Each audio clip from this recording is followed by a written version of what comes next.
Le martinisme inconnu, selon un pseudo-philosophe qui préfère rester inconnu. Épisode 3. La 5e heure vient de sonner au cadran de Librius.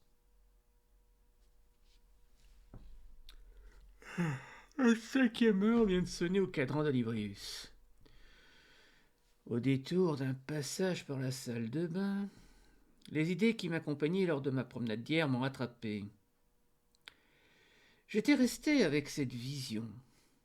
Était-elle celle de Madame Guillon ?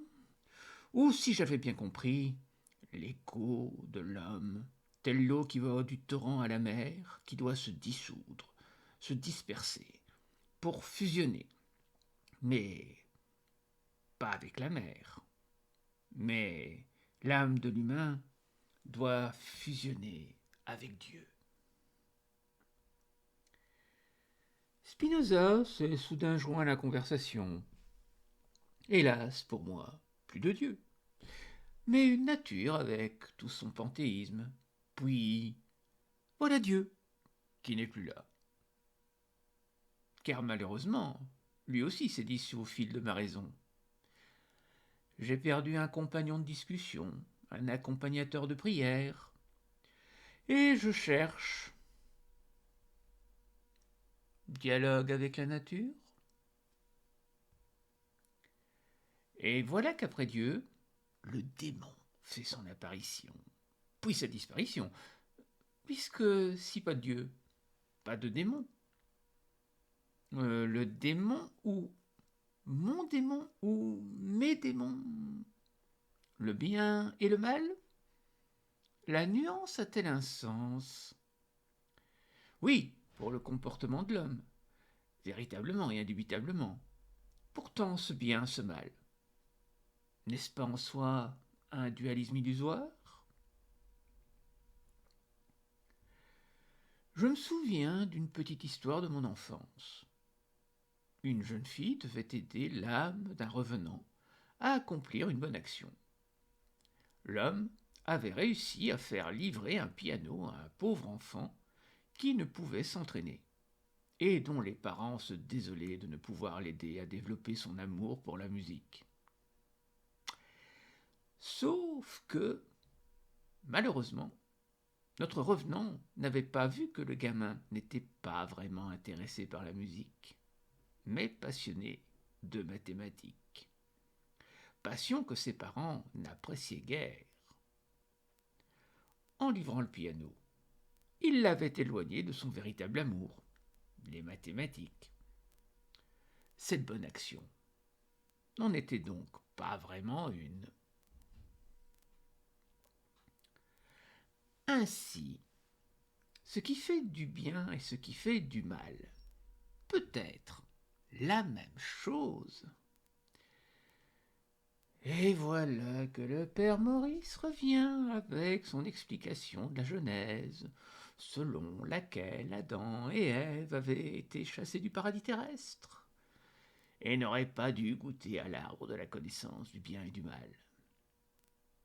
Et, comme de bien entendu, guidés par le perfide serpent, ils avaient chuté et étaient déchus. Très martiniste tout ça. Très à la sauce. Martinez de Pasquali. En définitive, différencier le bien du mal, n'est-ce pas entrer dans une dualité, et donc, comme le souligne Václavic, tomber dans un paradoxe inhérent à cette dualité? Fusionner avec Dieu, plus besoin de se prendre la tête. Est-ce qu'en définitive, la raison s'exerçant sur le bien et le mal, n'est-il pas possible de s'en sortir? Avec pourtant une réalité de ce qui fait du bien et ce qui fait du mal. Fais pas ça, c'est pas bien. Ou fais ça, c'est bien. N'est-ce pas en définitive dès l'enfance que nous sommes confrontés à ce gros problème philosophique qui est même paradoxal et dont on ne sort pas facilement? N'est-ce pas là en définitive la malédiction de notre condition? Mais revenons à ce compagnon que je n'ai pas pour prier, pour dialoguer, pour me sentir relié à ce monde. Car ce monde peut être à la fois bien et mal, me faire du bien, me faire du mal, et je ne sais jamais si je peux lui faire confiance. Et revoilà la confiance qui se pointe. Confiance en soi, confiance en l'autre, confiance dans le monde, confiance en Dieu, méfiance envers le démon. On est coincé. Il faut sortir de cette dualité par le ternaire, paraît-il, par quelque chose qui englobe et réunit l'un et l'autre. C'est clair que si j'ai bien compris ce que je racontais dans les éléments théologiques, c'est que même le démon devrait être racheté par le sacrifice du Fils de Dieu. Waouh! En fait, dans cette grande réintégration, le bien et le mal ne doivent plus former qu'un, ou en tout cas être transcendés par quelque chose qui les rend inopérants, ou plutôt dépassés. C'est quoi ce quelque chose? Ce terme, n'est-ce pas dû en trois personnes? Une nature dont j'ai découvert qu'elle n'est ni bonne ni mauvaise en définitive, mais que le bon et le mauvais, le bien, le mal, ne sont qu'en définitive le fardeau de l'homme. L'animal ne se pose pas la question de savoir si c'est bien ou si c'est mal, s'il fait souffrir ou non, car c'est sa nature. Le lion ne sera pas jugé pour avoir dévoré le zèbre, le serpent pour avoir étouffé, dévoré, c'est dans leur nature. C'est ainsi qu'ils ont été programmés.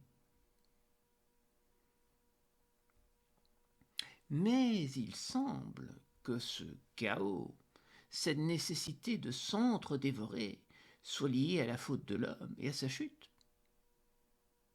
Il doit y avoir un problème logique dans ces histoires, car l'homme étant apparu après la création du monde, d'après la science, ne peut pas avoir provoqué ce côté ambigu, ambivalent du bien et du mal. Il y a quelque chose à revoir dans ce discours de la Genèse. Le bien et le mal sont apparus avec la prise de conscience de l'homme. Et là, la malédiction a commencé. Dieu et le démon sont apparus, en tout cas tels que nous les représentons. Cette représentation n'est jamais qu'une création de l'homme. Mais qu'est-ce que l'univers en définitive? Il doit échapper à l'un et à l'autre, avec ou sans créateur avéré. Son créateur, il faut en comprendre la nature. Avec un créateur, il faut en comprendre les intentions. Et c'est à la hauteur de notre entendement. Maintenant que j'ai couché mes réflexions sur le papier virtuel, il serait peut-être temps que j'aille me recoucher, moi.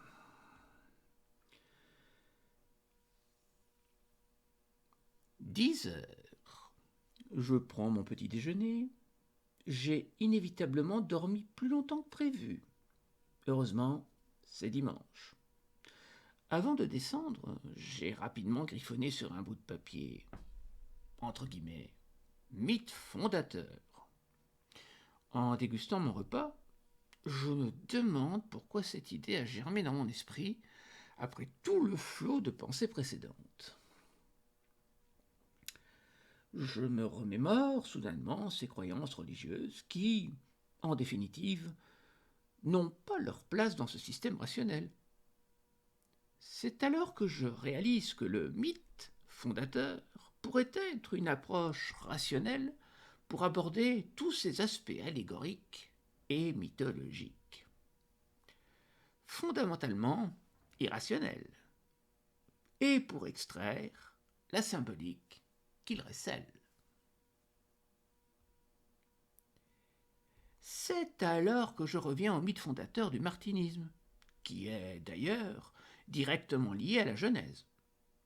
Tout d'abord, il y a Dieu. Ensuite, il crée les anges. Et voilà qu'une partie de ces anges se rebelle. Il précipite sur la terre ces anges déchus Quelle idée bizarre. Car en définitive, si j'étais à sa place, ce n'est pas sur la Terre que je les aurais fait tomber, mais bien dans la matière créée, donc dans l'univers tout entier. Par conséquent, l'univers entier serait sous l'emprise des anges rebelles.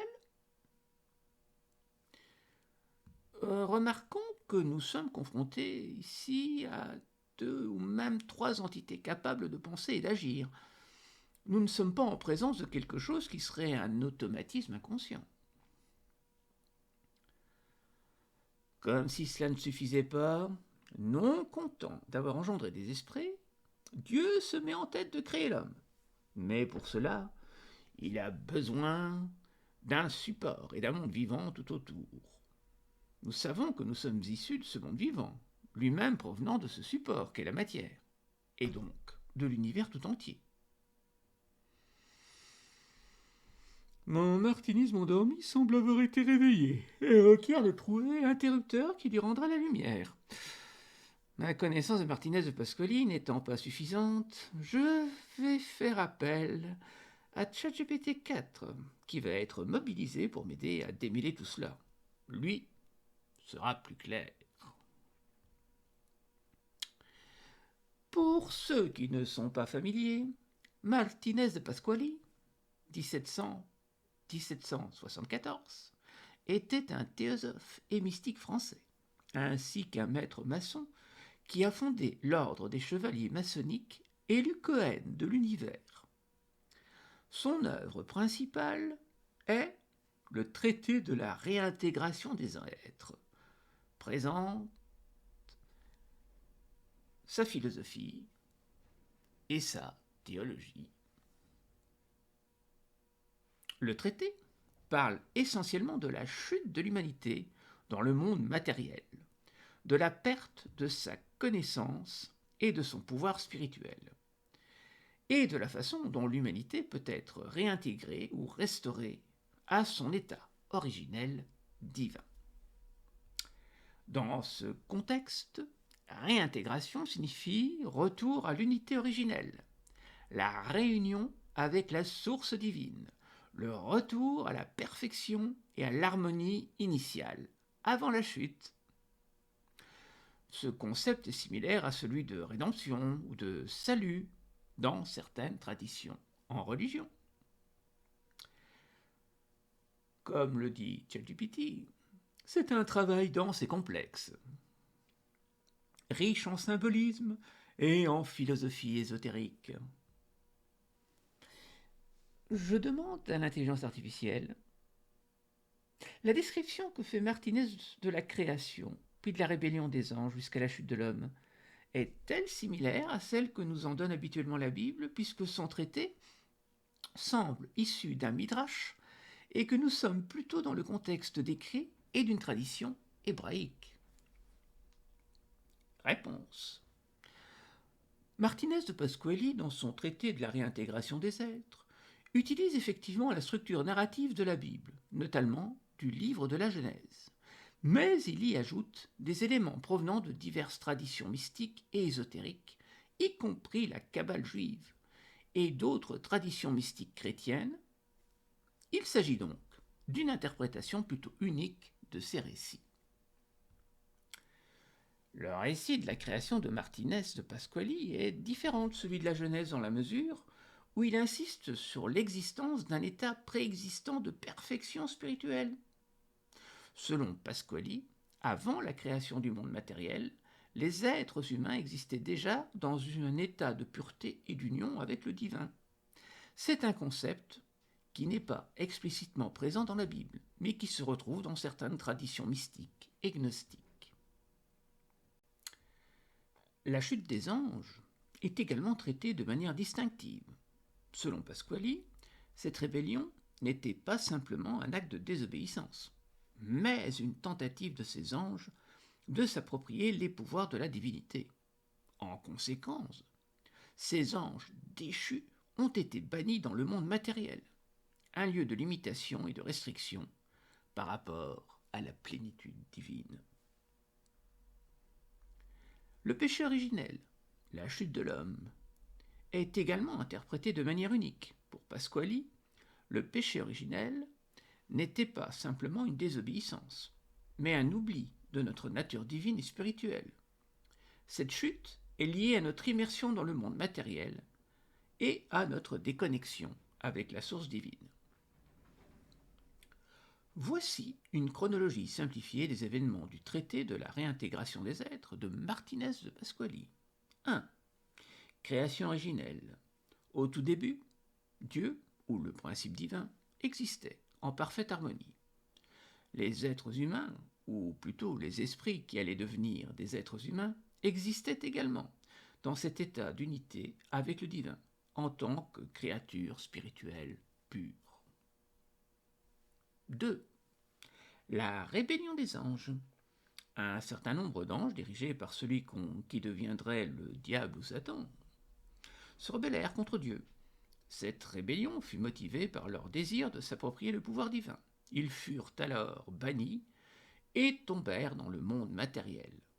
Ces anges déchus devinrent les démons, et le monde matériel devint leur royaume. 3. Création du monde matériel et de l'homme. Dieu créa ensuite le monde matériel, le monde que nous connaissons aujourd'hui, et il créa également l'être humain sous sa forme actuelle. Cependant, même si l'homme avait été créé dans le monde matériel, il conservait une étincelle de divinité et de souvenir de sa condition originelle. 4. La chute de l'homme. L'homme tenté par les anges déchus commit l'erreur originelle, le péché originel. Cette erreur n'était pas simplement un acte de désobéissance, mais plutôt une perte de connaissance de sa propre nature divine et un oubli de son origine spirituelle. 5. Exil de l'homme dans le monde matériel. En conséquence de cette chute, l'homme fut condamné à vivre dans le monde matériel, loin de la présence directe de Dieu. C'était l'état dans lequel se trouve l'humanité aujourd'hui, selon Pasquali. 6. La possibilité de la réintégration.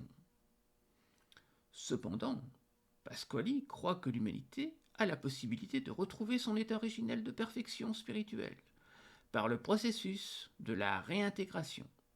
Cela implique une purification de soi-même et une restauration de la connaissance de notre véritable nature divine.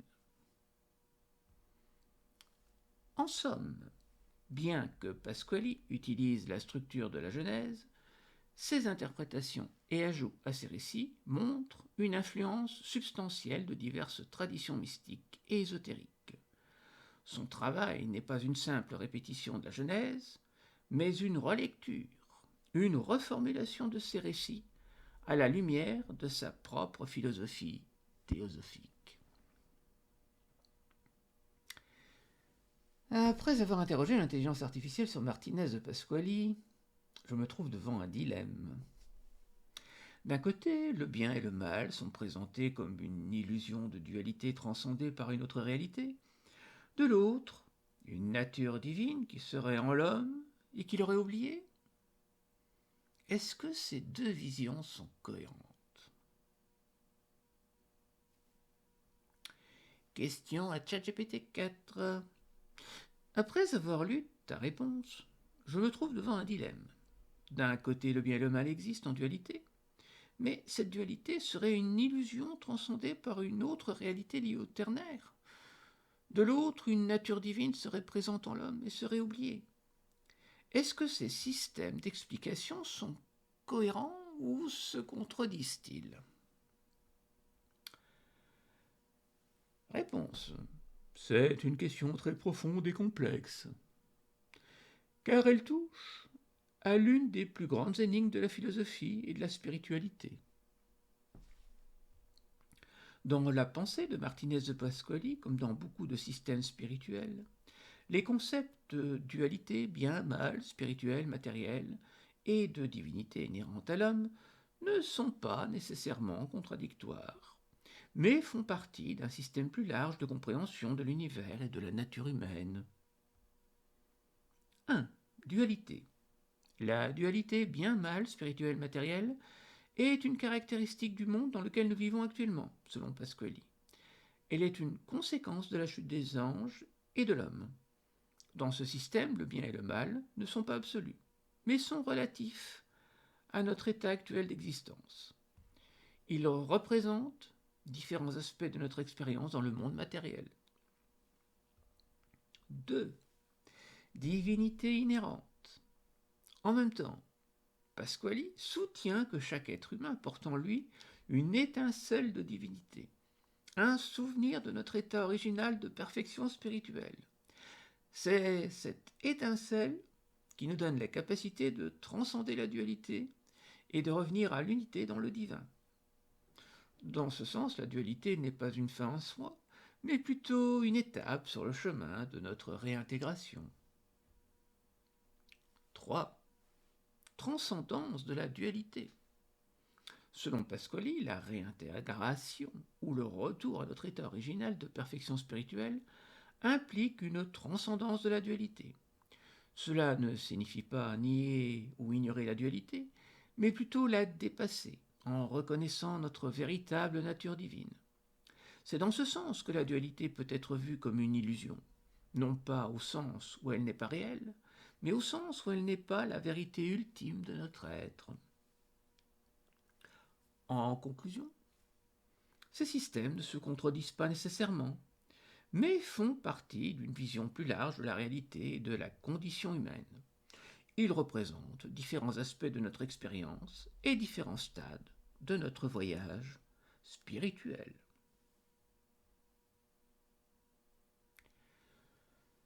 Bien, il semble que ces deux systèmes puissent être cohérents. Maintenant, la question est, créateur ou pas? Allons prendre un bain, peut-être comme à Archimède, le génie me viendra. Avons-nous besoin d'un créateur ou pas? A priori, pas besoin d'un créateur. Du moins dans le monde dans lequel nous vivons, et par rapport à ce à quoi nous pouvons nous raccrocher qui soit tangible et observable.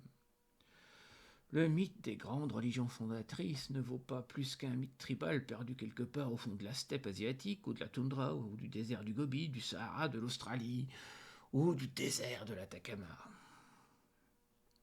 Levons la tête vers les étoiles. Il y a bien quelque chose de bien plus grand qui règne au-dessus de nous. Il y a bien quelque chose qui nous dépasse, qui est observable à la mesure de nos moyens. Ce quelque chose est-il mu par une conscience, une pensée, une intention? Mystère. Mais a priori, je n'en vois pas la démonstration. Surtout une démonstration qui aboutirait pour des poussières sur un confetti quelque part dans l'univers. L'intention, s'il y en a une, le programme, s'il y en a un, doit être inhérent à tout ce système. Des algorithmes doivent l'animer ou du moins le régenter. Des mécanismes simples et descriptibles, mais dont le résultat est impossible à déterminer.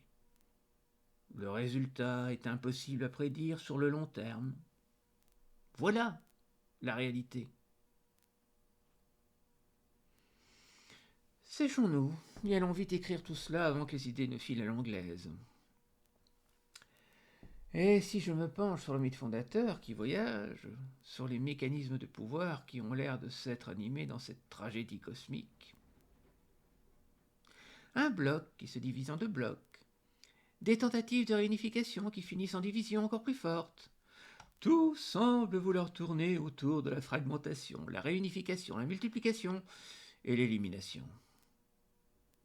Un peu comme les planètes et les constellations, tout issu d'un Big Bang.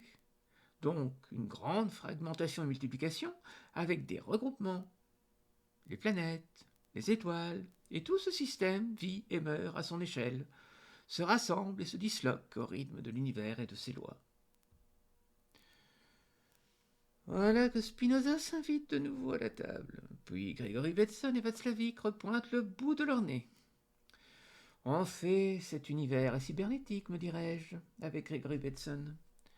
Je ne sais pas s'il l'a dit ainsi, mais c'est ainsi que je le comprends. Et Václavic revient avec cette dualité qui conduit à des paradoxes inhérents. En fait, ce qui résonne et ce qui est vivant semble fonctionner sur un mécanisme on-off, 1 ou 0. Bref, une dualité inhérente dans sa manière de raisonner. Mais à travailler avec des 1 et des 0, la nuance est difficile, même si elle est possible, car elle nécessiterait une multitude de 1 et de 0 derrière le grand 1 et le grand 0. C'est peut-être de là que naît cette dualité et ces contradictions. Avec ce charmant raisonnement, c'est le créateur qui semble avoir filé à l'anglaise, plutôt que mes idées. Car si Dieu doit lutter pour pouvoir garder le pouvoir contre des anges rebelles, je suis désolé, nous sommes face à des mécanismes qui ont l'air de transcender la divinité et ses rejetons, qu'ils soient fidèles ou opposants. Donc, soit Dieu se cache derrière ces mécanismes, soit il en fait partie et il a peut-être quelque chose derrière, mais vu mon entendement d'humain, il est difficile de pouvoir le percevoir. Le mieux est sans doute d'accepter cette impossibilité et d'en rester à ce que j'ai déjà ici et maintenant, ce qui me semble bien suffisant, faute d'être pleinement satisfaisant. Bon, il serait peut-être temps de me mettre à table. Il est 12h30. Dimanche, 23h02. Il a plu. Il bruine. Plus rien. Le soufflet de ma pensée est retombé, me laissant plat. Il faut que je sois patient. Depuis le temps, je peux considérer que le mieux est de prendre son temps. Bonne nuit.